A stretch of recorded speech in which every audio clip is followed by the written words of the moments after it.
शंका जाने के बाद सबको चार कुल्ला करना चाहिए, हाथ मुंह धुलना चाहिए।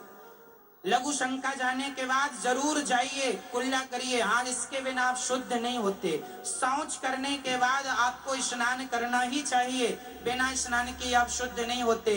और सुनो, खान पान अच्छा रखा करो। अब बात ऐसी है कि हमारे बगल में एक पंडित जी हैं, वो पंडित जी मांस खाते हैं। तो भैया भले तुम पंडित जी हो और मांस खाते हो, तो भाई हम तुम्हारे घर भोजन नहीं कर सकते। क्यों?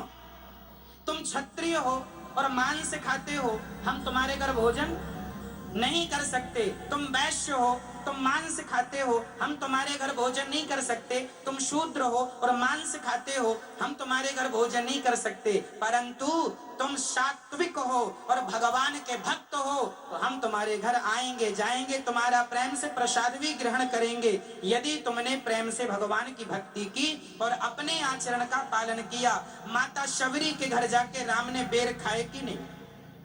क्योंकि माता शबरी भक्त थी, पवित्र थी, उसका तन मन आचार विचार व्यवहार पवित्र था, इसलिए खान पान तो अच्छा ही करना चाहिए। सबके घर भोजन नहीं करना चाहिए। जो लोग गलत रास्ते पर हैं, आप किसी वैश्या के घर खाएंगे, इसलिए सब आहार शुद्ध सत्व शुद्ध, आहार शुद्ध रखो, किसी के हाथ का ना खाओ। हम तो नहा धो के बनाते भोजन, हम तो पवित्रता से बनाते खाते हैं, और आपने गलत ढंग से बनाया, आपने शौच के लिए गए बिना नहाए बना रहे हो, वही खिला दिया, राम राम, बुद्धि भ्रष्ट हो जाएगी। क्योंकि जैसा खाए अन्न वैसा रहे, जैसी राखे शुद्धि वैसी बने बुद्धि। खान पान शुद्धि का ध्यान रखना मेरी माँ। आजकल के लोगों की बुद्धियां क्यों बिगड़ रही हैं? क्योंकि शुद्धि नहीं है, कुछ भी खा रहे हैं। इसलिए आप कोई भी हो, ब्राह्मण क्षत्रिय वैश्य शूद्र, हम किसी से नफरत ना करें, हम किसी से घृणा नहीं करते। गौरी गोपाल वृद्धाश्रम माना, वहां सबके लिए भोजन मिलता है। ब्राह्मण क्षत्रिय वैश्य शूद्र सभी एक पंक्ति में एक साथ भगवान का भोजन ग्रहण करते हैं। कोई वहां जात नहीं पूछी जाती कि तुम्हारी जात क्या, सबके लिए एक समान भोजन है, और सब एक साथ बैठ के भोजन करते हैं, भगवान का प्रसाद ग्रहण करते हैं।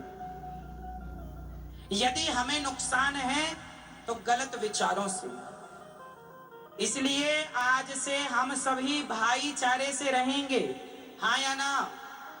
कौन कौन भाईचारे से रहेंगे? चारों, ब्राह्मण क्षत्रिय को, वैश्य को, शूद्र को गले लगाएगा। ब्राह्मण किसे गले लगाए? क्षत्रिय वैश्य और शूद्र को।